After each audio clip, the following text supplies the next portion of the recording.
vale dos ossos secos. Está em Ezequiel capítulo 37. A gente vai ler a visão toda, que vai do verso 1 até o 14. Mas eu já vou adiantar aos irmãos que a gente vai fazer a leitura desse texto à luz da explicação feita pelo apóstolo Paulo no capítulo 10 de Romanos. A gente já vai entender isso, já vamos prosseguir com a leitura. Antes da leitura, só queria dar uma contextualização. Deus levou o profeta Ezequiel a uma visão. Então, o que a gente vai ler aqui é uma visão espiritual. É uma visão a respeito de uma situação que não é mundana, não é carnal, não é uma situação comum. Então, é uma visão espiritual porque tem uma lição espiritual muito importante nesse texto. E a lição muito importante começa com uma pergunta. É possível um morto viver de novo? É possível ter esperança para qualquer tipo de pessoa? E essa é a pergunta que faz com que esse texto possa fazer sentido. Então, Ezequiel, capítulo 37, a partir do verso 1, capítulo 37, 1, diz assim: Veio sobre mim a mão do Senhor, me levou pelo Espírito do Senhor e me deixou no meio de um vale que estava cheio de ossos. Então, esse é Ezequiel, ele está descrevendo que sobre ele veio a mão do Senhor. Então imagina a mão poderosa do Senhor pegando alguém e levando esse alguém. Ele me levou pelo Espírito do Senhor, então não é uma caminhada pelo mundo, não é um caminho comum dos homens. Levou pelo Espírito do Senhor e me deixou no meio de um vale que estava cheio de ossos. Então Deus levou o profeta Ezequiel em espírito a ficar no meio de um monte de ossos num vale totalmente coberto por ossos. O que é um vale? É um lugar entre duas montanhas. É um lugar debaixo em que existe uma depressão, montanha de um lado, montanha do outro, uma depressão, e aquele lugar, aquele vale repleto de ossos. É um lugar horrível, é um lugar de morte. Deus levou o profeta naquele lugar.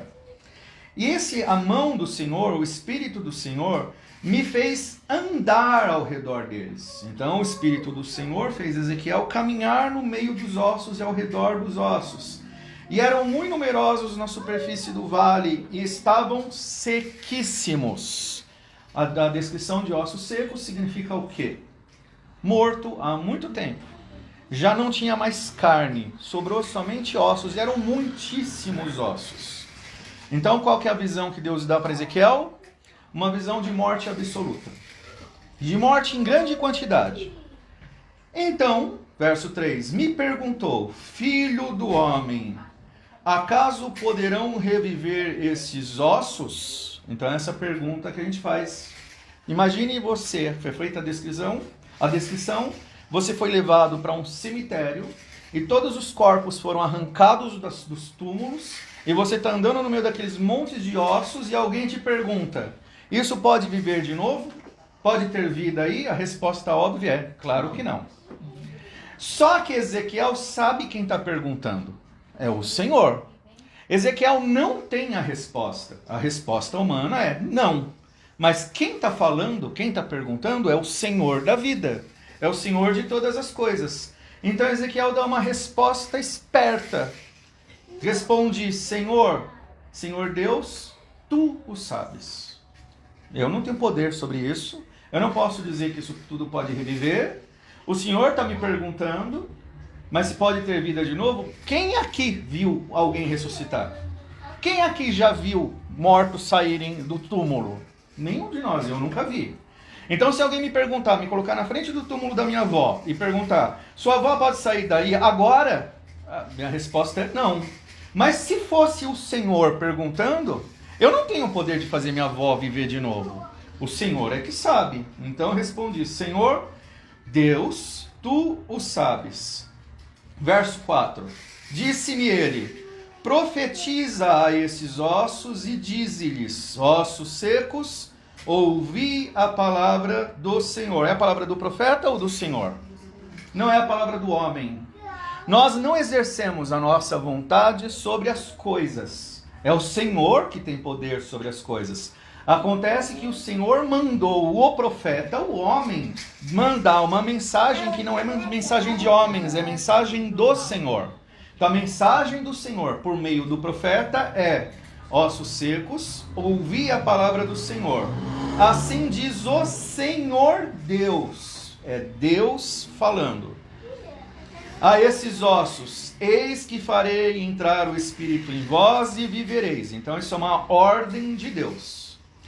Porei tendões sobre vós, farei crescer carne sobre vós estenderei pele, porei entre em vós o Espírito e vivereis. E sabereis que eu sou o Senhor.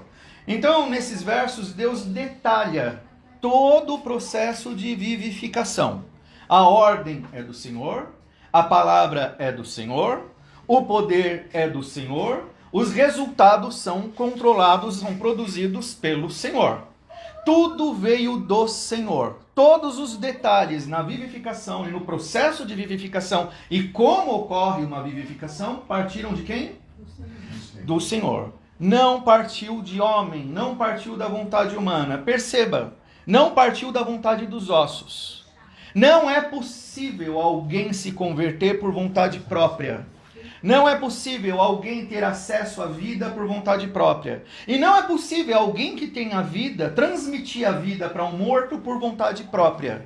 Isso vem do próprio Deus. Então o Senhor deu essa instrução. Verso 7. Então, quer dizer, depois de toda a descrição feita por Deus e da ordem feita por Deus, o profeta então profetizei segundo me fora ordenado. Então, o profeta faz não o que ele quer, ele obedece o que foi ordenado. E enquanto eu profetizava, houve um ruído, um barulho de ossos que batiam contra ossos e se ajuntavam, cada osso ao seu osso. Presta atenção, irmãos. O profeta fez o que aqui? Ele obedeceu uma ordem. E essa ordem teve os resultados que o próprio Deus ordenou. Nós não criamos a obra de Deus. Nós não somos capazes de produzir os milagres de Deus. Nós não salvamos ninguém. É o próprio Deus quem faz isso usando o seu profeta, o seu mensageiro. O mensageiro é apenas alguém que está obedecendo a ordem de Deus. Perceba isso. Aqui no capítulo 37 de Ezequiel, está acontecendo uma descrição espiritual, é uma visão espiritual do que é uma pregação. Lembra que é uma visão espiritual. Então Deus levou o profeta a ver o que está acontecendo espiritualmente, sobre uma coisa que acontece normalmente. E o que é que acontece normalmente? A pregação. Pregando a palavra de Deus, espiritualmente, esses são os efeitos. O texto continua. Então, profetizei, verso 7, como eu disse, e os ossos começaram a se juntar. Verso 8. Olhei, e eis que havia tendões sobre eles, e cresceram as carnes, e se estendeu a pele sobre eles, mas não havia neles o espírito. No verso 8 dá uma ideia de que a obra ficou pela metade. A visão era de ossos secos no vale. Agora esses ossos estão reorganizados, refeitos os corpos, mas não tem vida. Então ele percebe que não tem neles espírito. Então ele me disse, ele é o Senhor, profetiza o Espírito, profetiza ao Filho do Homem, e diz-lhe, assim diz o Senhor Deus, vem dos quatro ventos, ó Espírito, e assopra sobre esses mortos para que vivam. Então o profeta obedeceu no verso 10, profetizei como ele me ordenara, e o Espírito entrou neles e viveram, e se puseram em pé, um exército sobremodo numeroso. Então me disse, Filho do Homem, esses ossos são toda a casa de Israel. Eis que dizem, os nossos ossos se secaram, pereceu nossa esperança, estamos de todo exterminados. Portanto, profetiza e diz-lhes, assim diz o Senhor, eis que abrirei a vossa sepultura e vos farei sair dela, ó povo meu, e vos trarei a terra de Israel. E sabereis que eu sou o Senhor, quando eu abrir a vossa sepultura e vos fizer sair dela, ó povo meu. E porei em vós o meu espírito, e vivereis, e vos estabelecerei na vossa própria terra. Então sabereis que eu, o Senhor, disse isso e o fiz, diz o Senhor. Então, a descrição do texto é uma descrição de que Deus levou o profeta a ver uma situação de ossos, não existe esperança, nós não podemos fazer nada. Deus pergunta: isso pode viver de novo? É óbvio que não, a não ser que Deus faça isso. Então, obedecendo a palavra de Deus, cumprindo o que Deus mandou, o profeta profetiza, os ossos se reorganizam, voltam a formar os corpos, mas não têm vida. Então o profeta questiona a Deus, Deus manda profetizar a vida, o espírito, e então eles foram vivificados para a glória de Deus. Agora, olhando lá para Romanos 10, aqui em Ezequiel a gente viu então o poder da pregação. O que a pregação faz?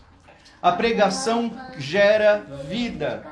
A pregação da palavra de Deus, ela começa de uma situação comum a todas as pessoas. Aos olhos de Deus, todos estávamos como? Mortos. E mortos como? Nos nossos pecados, nos nossos delitos e pecados. Não existe exceção nenhuma. Todos somos pecadores. E o pecado, o salário do pecado, a consequência do pecado é a morte. Morte é separação de Deus. Não existe entre nós ninguém que seja melhor que ninguém. Deus nivelou a todos nós na mesma situação. Pecadores, perdidos, mortos nos nossos pecados, amaldiçoados nos nossos pecados e destinados à morte. Pode existir alguma esperança para nós? Pode existir esperança para pecadores diante da santidade de Deus, que é a própria vida, é o autor da vida? Diante dessa pergunta, a resposta mais racional é: o Senhor é que sabe. Por quê? Eu não posso gerar vida. Eu não posso salvar ninguém. Eu não sou digno da salvação. Eu não sou digno das misericórdias de Deus, nem sou digno do perdão de Deus. Eu não mereço isso. Por merecimento, o meu lugar é o inferno. Então, diante dessa pergunta feita pelo Senhor ao profeta, alguém aí pode viver? Tem algum justo aí? Alguém aí pode levantar da sepultura? Alguém aí merece a salvação? Alguém aí merece o amor de Deus? Você aí é bom o suficiente para levantar da morte? Você aí é digno do amor de Deus? Senhor, eu não vou responder essa pergunta. Porque diante dessa pergunta, tudo o que sobra é a consciência de que eu sou indigno. Não mereço a salvação. Nada posso fazer pela minha salvação. Então, até a irmã leu Romanos 8, como continuação de Romanos 8, em que o apóstolo Paulo explica sobre a obra da salvação. No capítulo 10 ele fala sobre a necessidade da pregação. E no texto sobre a pregação, ele fala assim, no verso 13: todo aquele que invocar o nome do Senhor, esse será salvo. Mas como invocarão aquele em quem não creram? E como crerão naquele de quem nada ouviram? E como ouvirão se não há quem pregue? E como pregarão se não forem enviados? Como está escrito: quão formosos são os pés dos que anunciam coisas boas, as boas novas do Evangelho. O que é que nós pregamos e o que é que provoca vida? O que é que comunica a vida nas pessoas? Primeira coisa que não é a fé em nós mesmos. Você não é salvo porque você merece. Você não é salvo porque você passa por lutas. Você não é salvo porque você precisa de alguma esperança. Você só é salvo porque o Senhor Jesus Cristo veio ao mundo para te salvar. Ele veio salvar pecadores. O que é que salva pessoas? Não é o fato de você ser bom, o fato de você merecer, porque nenhum de nós merece. O que salva as pessoas foi o amor de Deus. E como é que Deus ama as pessoas? E é agora que uma pessoa pode ser salva. É sabendo como Deus ama as pessoas. Nesse capítulo 10, se a gente voltar um pouquinho lá no verso 9, diz assim: se com a tua boca confessares Jesus como Senhor, e em teu coração creres que Deus o ressuscitou dentre os mortos, verso 9 desse capítulo mesmo, capítulo 10. Vou ler de novo. Se com a tua boca confessares Jesus como Senhor, e em teu coração creres que Deus o ressuscitou dentre os mortos, serás salvo. Por quê? Porque com o coração se crê para a justiça, e com a boca se confessa a respeito da salvação. Porquanto a Escritura diz: todo aquele que nele crê não será confundido, porque será salvo. Então, o texto ensina o seguinte: qual é, lá no texto de Ezequiel 37, a gente tem uma visão do que acontece espiritualmente quando se prega. Mas agora a pergunta em Romanos é: o que se prega? Nós pregamos a obra de Cristo. Nós não pregamos a nós mesmos, porque não existe esperança em nós. Não tem nada de bom em nós para ser pregado. Nós pregamos a seguinte mensagem. A mensagem é: nós estávamos perdidos, éramos os ossos secos. Então, para resolver esse problema, o próprio Deus, que é um mistério que nós não tínhamos como ter acesso até Ele então resolveu ter acesso a nós. Ele se fez homem. Então nasceu Jesus da Virgem Maria para se fazer uma pessoa como qualquer um de nós. Ele era exatamente uma pessoa como nós. Nasceu como um bebezinho que precisou ser educado por Maria e José, foi amamentado por Maria, aprendeu a andar, aprendeu a falar, logo de cara foi perseguido pelo rei Herodes, precisou se refugiar no Egito, sentenciado à morte desde a infância. Mas ele tinha um ministério e Deus o protegeu porque ele tinha um ministério, tinha um mandato a ser cumprido. Qual que era a missão de Jesus? A cruz. Então ele veio ao mundo como Cordeiro de Deus para morrer por pecadores como eu e você. O amor de Deus consiste no seguinte: você é pecador e não merece nada. Mas então, Deus mandou o seu Filho amado para morrer por você, carregando sobre si os teus pecados, para que se você crer nele, você seja salvo.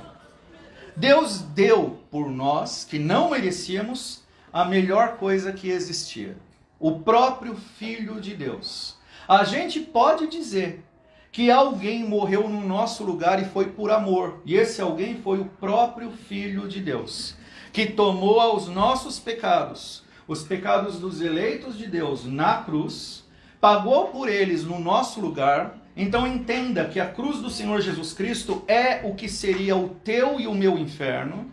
As nossas culpas então perante Deus foram pagas por Jesus, para que você, por meio da fé no Senhor Jesus, fosse justificado perante Deus. É por isso que nós temos perdão de pecados. Nós só temos perdão de pecados porque alguém pagou pelos nossos pecados. Os nossos pecados, os teus pecados, cada um dos teus pecados, foi punido na pessoa do Senhor Jesus. Ele cumpriu as penas por cada ato de ofensa contra Deus que eu e você cometemos. Os crimes do Francisco no passado, os crimes do irmão do passado, cada tráfico, cada droga, cada vez que alguém foi ofendido, cada pessoa que foi assaltada, cada adultério que nós cometemos, cada ofensa, maledicência, mentira, infidelidade, cada um desses atos não passaram despercebidos por Deus, não. Deus cobrou. E Ele cobrou de Jesus no nosso lugar. Cada vez que você blasfemou contra o Senhor, se inclinou atrás de algum ídolo, cada pecado foi cobrado e foi pago com justiça em Jesus. Ele pagou por cada crime. Cada pessoa que foi injustiçada por você, normalmente, às vezes as pessoas nas igrejas pensam assim: nenhum homem vai me tocar. Ninguém vai ninguém vai cometer injustiças contra mim. Para! O problema é teu com Deus. E as tuas injustiças que você cometeu. E as tuas blasfêmias. E os teus crimes. Esse é o teu problema. Foram pagos por Cristo. Deus cobrou os que você fez. Ele cobrou de Jesus. Então Jesus Cristo morreu na cruz por pecadores, para que pecadores, aqueles ossos secos, tivessem vida. É só por isso que a gente pode ter vida. E quem é que o texto está dizendo que tem vida? Quem crê. É fácil. A mensagem do pregador é ensinar, é proclamar, é fazer com que se saiba o que Jesus fez. Porque aí volta a pergunta: poderão viver esses ossos secos? Tu sabes, Senhor. Mas agora o Senhor respondeu: quem crer será salvo. Quem invocar ao Senhor será salvo. A mensagem está aí diante de você. O que o Senhor Jesus Cristo fez está sendo exposto para você. Está colocado diante de você. Se você crer, você será salvo. Poderão viver esses ossos? Creia, e você será um desses ossos, e talvez já foi um desses ossos que foi vivificado. A mensagem, a única mensagem, é a mensagem do Evangelho. Quem crer será salvo. Mas saiba, você é o pecador da história. Você é o criminoso na história. Que Deus está oferecendo pelo Evangelho a tua salvação. Você é esses ossos secos da história. Mas a gente viu na história que tem duas etapas no processo da vivificação. Então tem ossos que deixaram de ser só ossos, eles se reorganizaram, mas ainda não tinham vida. Há muita gente se aproxima do Evangelho, se aproxima da igreja, se beneficia do Evangelho, mas não se converte de verdade. Toma banho, abandona o crime, passa a ter uma vida decente, mas o seu problema verdadeiro nunca foi resolvido. A fé no Senhor Jesus. Ter Ele como Senhor da tua vida, porque é só essa a vida possível. E é isso que o Evangelho proporciona, de graça. Você não tem que fazer sacrifício. Por quê? Porque alguém já pagou. Quem tinha que pagar, já pagou. Foi Jesus na cruz. A única coisa que é exigida de nós é arrependimento e fé. Se arrepende você dos teus pecados. Porque você é que realizou, você é o responsável pela cruz do Senhor, a teu respeito. E creia no que Ele fez. Isso é o suficiente para que você seja aqueles ossos agora vivos e vivificados para a glória de Deus. Deus te salvou, aos que já foram salvos, ou Deus te salvará aqueles que não foram salvos, é para a glória dEle. Porque Ele é o Senhor da vida. Ele dá, Ele tira, Ele é o Senhor da história, Ele é aquele que faz nascer, Ele é aquele que faz morrer. Então é muito bom, é muito recomendável que nós nos sujeitemos a Ele, crendo no Evangelho. E saiba, a salvação não é porque você é bom o suficiente, é o contrário disso. A salvação é porque você precisa de salvação, porque você é pecador.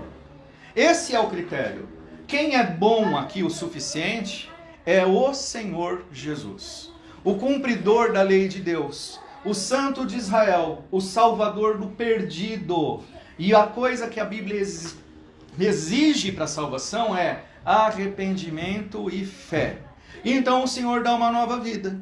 O Senhor forma o seu exército, a sua igreja, o seu povo, ajunta os seus redimidos em Cristo. Então isso aqui a gente pode dizer com toda confiança: ao perdido, aquele que ainda vive em seus pecados, os ossos secos que desistiram da sua própria vida, olham para si mesmo. A mesma pergunta: pode viver esses ossos? Aí a pessoa olha para si e fala: de jeito nenhum, eu estou cansado já, não aguento mais, não tenho esperança. A esperança não está em você. A esperança está na obra de Cristo, e Ele é maior do que você, mais poderoso do que você, porque você é um ser humano amaldiçoado sob o pecado, e Cristo é o Deus encarnado que veio para te libertar da maldição do pecado. E Ele exige de nós arrependimento e fé.